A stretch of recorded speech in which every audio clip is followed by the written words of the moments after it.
The lights in the television studio gleamed off the glass desk as Anderson Blake adjusted his tie. The veteran liberal host of the Blake Report smirked at the camera, his sharp eyes filled with their usual mix of amusement and derision. Tonight's guest was none other than Karoline Leavitt, the newly appointed White House press secretary under President Donald Trump. Karoline sat across from him, composed and poised as always, dressed in a crisp navy suit. Around her neck, a delicate gold cross shimmered beneath the spotlight, a subtle yet unmistakable statement of faith. She had faced hostile media before, but something about Blake's demeanor told her this interview would be a battle. "Karoline, welcome," Blake said, his voice dripping with politeness just thin enough to conceal his condescension. "Thank you for having me," Karoline replied with a firm nod. "So, let's dive in. The Trump administration, your boss, has been quite, let's say, controversial in its handling of policy matters. Many believe his rhetoric is divisive. As his press secretary, do you ever feel a moral dilemma defending some of these positions?" Karoline offered a knowing smile. She had prepared for this. "My job is to communicate the administration's positions clearly and truthfully. Americans deserve transparency, and that's exactly what I provide." Blake chuckled. "Transparency? Under Trump?" He waved his hand as if brushing away the notion. "That's an interesting choice of words. But let's put politics aside for a moment." He leaned forward, his gaze flickering toward the small gold cross resting on her collarbone. "I notice you're wearing a cross necklace," he said, his smirk widening. "That's quite the fashion statement for someone speaking on behalf of a president who, let's be honest, isn't exactly a saint." Karoline's fingers instinctively touched the cross. She had worn it for years, a gift from her grandmother before she passed, a symbol of faith, resilience, and family. Blake continued, his voice laced with mockery. "Do you think it's appropriate to mix religion and politics so openly? I mean, let's not forget this is 2025. Shouldn't we be past the whole wearing your faith on your sleeve thing?" The audience chuckled, a mix of loyal left-leaning viewers and social media-driven liberals who thrived on moments like this. Karoline, however, remained unshaken. She met his gaze with an unwavering confidence. "Faith isn't a trend, Anderson," she said calmly. "It's not a relic of the past. It's a foundation. And my faith is just as much a part of me as my commitment to serving the American people." Blake smirked. Sure. But don't you think that wearing a religious symbol in such a high-profile role sends the wrong message? I mean, we're a diverse nation. Some might see it as exclusionary." Karoline inhaled deeply. This wasn't just an attack on her jewelry, it was an attack on the very values she stood for. And so she responded. And what she said next would leave the entire studio stunned. A hush settled over the studio as the weight of Blake's words lingered in the air. Karoline Leavitt, however, remained unmoved. She had spent her career standing firm against media hostility, but this moment felt different, personal. Her fingers still rested on the cross at her collarbone as she spoke. "You ask if wearing a cross sends the wrong message," she began, her voice steady. "Let me ask you this, Anderson, why is it that expressions of faith are so often met with ridicule in today's America, but every other ideology, no matter how radical, is celebrated as progressive and brave?" Blake's smirk faltered slightly, but he quickly recovered. "Well, No, let's be honest here," Karoline interrupted, her tone sharpening. "Hollywood, the media, and many in the political establishment have no problem with people openly displaying their beliefs, so long as those beliefs align with a specific narrative. If someone wears a symbol supporting a left-wing cause, they're hailed as courageous.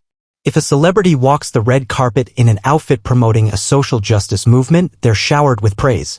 But the moment a Christian openly expresses their faith, suddenly it's offensive or inappropriate. Why is that, Anderson?" The audience murmured, a few shifting uncomfortably in their seats. Blake chuckled, but it was weaker this time. "Come on, Karoline. It's not about stifling faith. It's about recognizing that America is a melting pot. Wearing a cross in an official government role, it could be seen as a tacit endorsement of Christianity over other religions." Karoline's brow arched. "So, let me get this straight. You think wearing a small gold cross is problematic, but we've had government officials proudly draping themselves in flags of foreign nations, standing behind podiums adorned with ideological slogans, and even kneeling in symbolic protest during official duties. And none of that was seen as sending the wrong message." Blake opened his mouth, but Karoline continued, her voice rising slightly.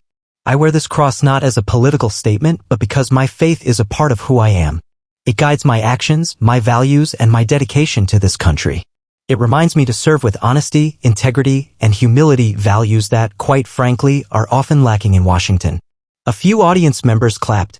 It was faint, hesitant, but it was there. Blake crossed his arms. Okay, but let's not pretend like this isn't also about politics. The Trump administration has courted the Christian vote for years. This is part of the branding, isn't it? Karoline let out a soft laugh. And what branding does your network push, Anderson? Because I think we both know that the so-called objective media gave up true neutrality a long time ago.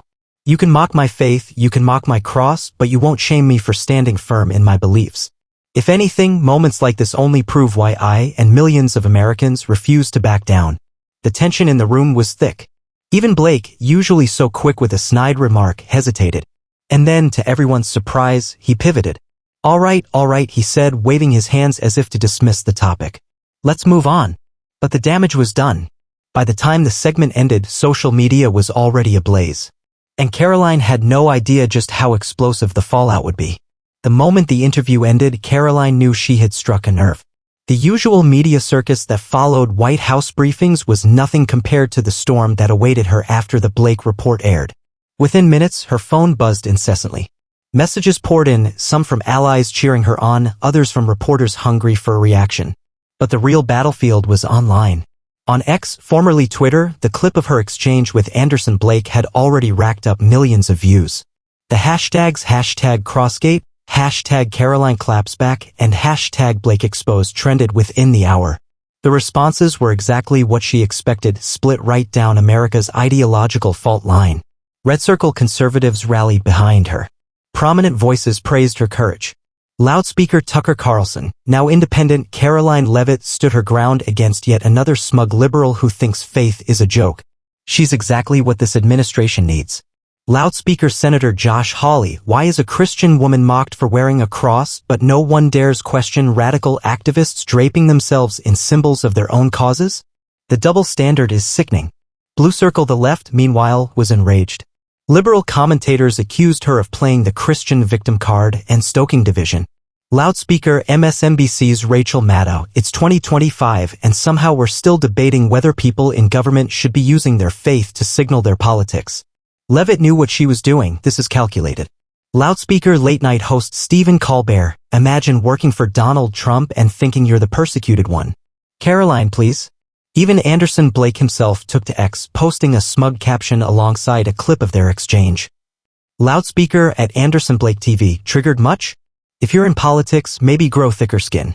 #Crossgate. But what none of them expected was how middle America, the silent majority, would react. While media elites scoffed, everyday Americans saw something different. By morning, conservative churches, pastors, and influencers across the country were sharing messages of support for Karoline. Many wore crosses in solidarity, posting photos with the hashtag #WeWearTheCross. Fox News invited her for a follow-up interview. Newsmax and One America News ran special segments analyzing the exchange. Even independent podcasters like Joe Rogan debated whether mainstream media's hostility toward religion was pushing Americans further to the right. But the biggest shock came from an unlikely source. In a rare moment of bipartisanship, even some moderate Democrats pushed back against Blake's remarks. Loudspeaker Tulsi Gabbard, independent, I don't agree with Karoline Leavitt on everything, but religious freedom is a cornerstone of America. Mocking someone's faith for political points? Not a good look. Loudspeaker Bill Maher, HBO's Real Time, I'm an atheist, but this obsession with shaming Christians is ridiculous. People wear religious symbols all the time, big deal. Stop being so fragile. For once, the usual political battle lines weren't so clear. And as Karoline walked into the White House the next day, she realized something. She hadn't just defended herself in that interview. She had started a movement. And the backlash was just getting started. The next morning, the atmosphere inside the White House press office was charged. Karoline Leavitt walked in, her phone still buzzing with messages as staffers whispered about the firestorm ignited by her interview.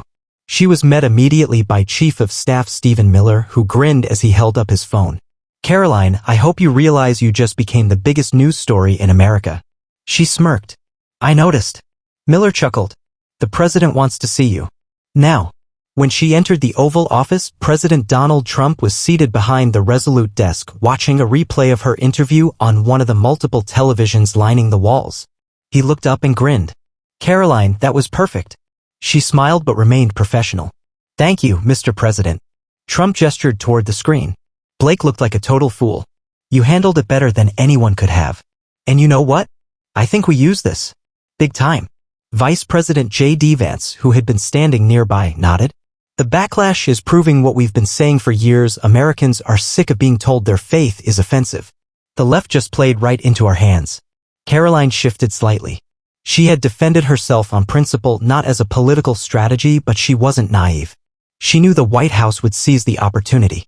Trump leaned forward. I want you to hold your ground. We're not apologizing. We're not backing down. In fact, we're doubling down. He handed her a piece of paper. We're setting up a press conference for you this afternoon. You're going to address this head-on. Karoline scanned the outline. It was a bold move, positioning this as a moment not just about her, but about the broader war on religious expression. She took a deep breath. I'll be ready, she said. Trump grinned. I know you will. By 2 p.m., the White House briefing room was packed. Reporters jostled for position, cameras flashing. The tension was palpable. Karoline stepped to the podium, her gold cross still proudly displayed. Good afternoon, she began, scanning the room. Over the last 24 hours, I've been inundated with questions, criticism, and most importantly, an overwhelming amount of support from the American people. So let me be clear. I will not apologize for my faith. Reporters scribbled furiously. I wear this cross not to exclude anyone, but because it represents who I am. And the idea that a government official cannot openly express their religious beliefs is fundamentally un-American. She took a deep breath and continued. This is not about me. This is about the millions of Americans who feel silenced, mocked, or pressured to hide their faith in public spaces. It's about the growing hostility toward Christianity in particular, while other ideological expressions are encouraged and celebrated. A CNN reporter shot up. Are you suggesting that Christians are oppressed in America? Karoline's expression was firm. I'm suggesting that if a Muslim staffer wore a hijab or a Jewish staffer wore a yarmulke, there wouldn't be a single news segment questioning whether that was appropriate. But when a Christian wears a simple cross, it becomes a national controversy. Why? The room fell silent. Another reporter from NBC tried to shift the narrative. But don't you think, given the separation of church and state, that religious symbols in official roles can be problematic? Karoline smiled. Separation of church and state means the government cannot force a religion on the people. It does not mean that individuals in government must abandon their personal faith. That's a deliberate misinterpretation of the Constitution. The murmurs in the room grew louder. Karoline knew she had them cornered. I will continue to wear my cross, she concluded. Because faith is not a political prop. It is my right as an American. The room erupted in shouting. Reporters hurled follow-up questions, but Karoline simply stepped away from the podium. She had said what needed to be said, and the battle was only beginning. As Karoline stepped away from the podium, the chaos in the briefing room was electric. Reporters shouted over each other, desperate to claw back control of the narrative.